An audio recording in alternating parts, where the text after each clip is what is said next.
Hello and welcome back again to Archaeology 101, and in today's topic I'm going to be focusing on post-mortem action of burial. So why is it that humans bury the dead? In the modern day, most of the Western world follow the tradition of coffin burials or cremations, which we do so for religious reasons, for emotional closure, respect for the dead, and also hygiene. It's built into our very law that we must dispose of the dead in a hygienic way.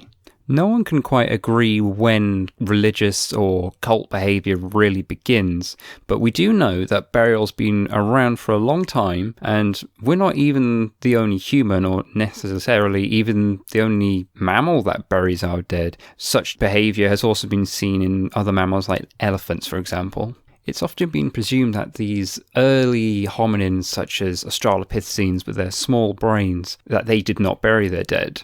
However, back in 2013, in the Rising Star Cave from South Africa, it produced a minimum of 15 individuals. It's been theorized that this cave, which is very difficult to access with some inches wide passageways, was a cemetery 300,000 years ago for a curious little hominin called Homo naledi. Homo naledi is quite strange, being it's got such a small brain for the time that it exists in. Heidelbergensis and Neanderthal both have around 1200 to 1400 cranial capacity. Naledi, on the other hand, only has between 4 and 600 cc, and it also displays a mixture of archaic and modern physical traits, both in its general skeletal anatomy and also in its brain. This has led some to question whether we should even be relying on cranial capacity as an indication for its capabilities cognitively. What makes the story more interesting is that Naledi isn't even the first evidence of caching human bones in the archaeological record.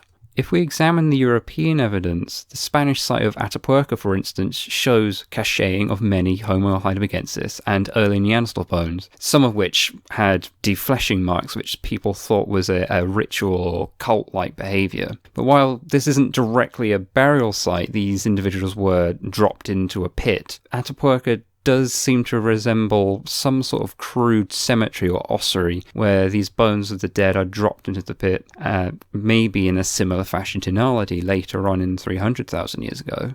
This mortuary-focused behaviour continues with the later Neanderthals, who also cache their bodies in cave fissures, intentionally dug graves or cut graves as archaeologists present it. This would indicate a more overtly emotional attachment to the dead, and it shows an effort and energy expenditure in digging a grave and placing the individual within it. From the latest archaeological evidence, we only can see cut graves from around 120,000 years ago. They might have been dug before that and we've just not been able to tell, or we just haven't found them, but that's where it stands. Thank you for watching my short video.